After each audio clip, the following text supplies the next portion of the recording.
Thanks for watching. Don't forget to like, comment, share and subscribe to. बिस्मिल्लाहिर्रहमानिर्रहीम। कुरान करीम ने सबसे ज़्यादा इंसान को अगर किसी इबादत के लिए उभारा है, मुतवज्जे किया है, हुक्म दिया है, तो वो नमाज है। तीन बातें बहुत अहम हैं नमाज के हवाले से, जिनका ज़िक्र अल्लाह की किताब में मिलता है। कुरान करीम की सूरह मुद्दस्सिर में अल्लाह ताला अहले जन्नत का अहले जहन्नुम से एक मुकालमा बयान करता है।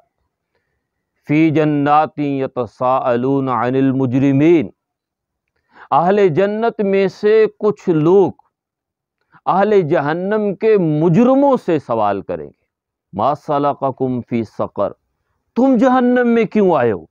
ये सवाल बता रहा है कि ये सवाल किसी काफिर से नहीं हो रहा, ये किसी मुस्लिम से हो रहा है।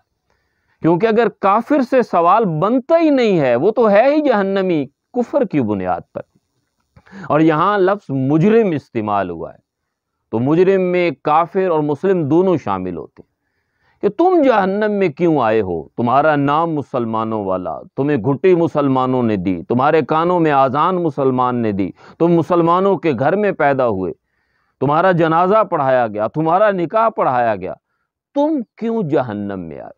अफसोस, पता है वो पहला जवाब क्या देंगे, क़ालू लम नकु मिनल मुसल्लीन, हम नमाज नहीं पढ़ा करते थे।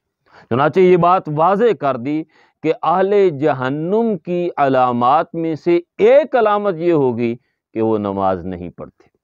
इसी तरीके से कुरान करीम ने सूरह माऊन में कहा, फ़वैलुल लिल मुसल्लीन, हलाकत है उन नमाजियों के लिए। यानी बड़ी अजीब बात है, पहले उनके लिए जो नमाज नहीं पढ़ते वो जहन्नमी, और अब जो नमाज पढ़ते हैं उनको कहा जा रहा है कि वो हलाक हो गए, वो बर्बाद हो गए। ये कौन है, अल्लज़ीना हुम अन सलातिहिम साहून, ये वो हैं जो अपनी नमाजों में गफलत बरतते हैं, कभी पढ़ लेते हैं कभी छोड़ देते हैं। साल में एक मरतबा ईद की नमाज पढ़ ली, हफ्ते में एक मरतबा जुमे की नमाज पढ़ ली, दिन में कोई एक नमाज पढ़ ली। और गफलत से मुराद दूसरी ये है कि जब नमाज पढ़ते हैं तो बड़ी जल्दी से पढ़ते हैं, बेतरतीबी से पढ़ते हैं, गैर मुतवज्जे होके पढ़ते। तीसरी बात बड़ी अहम है, और वो सूरह मुमिनून में अल्लाह ने फरमाई, क़द अफ़लहल मुमिनून अल्लज़ीना हुम फ़ी सलातिहिम ख़ाशिऊन, कि मोमिन कामयाब हो गए। लेकिन कौन से मोमिन, हर मोमिन कामयाब हो गया, हर कलमा पढ़ने वाला कामयाब हो गया, हर नमाजी कामयाब हो गया, नहीं, वो मोमिन कामयाब हो गए जो अपनी नमाजों में खशियत इख्तियार करते, यानी जिनकी नमाजों में अल्लाह के सिवा कोई नहीं होता।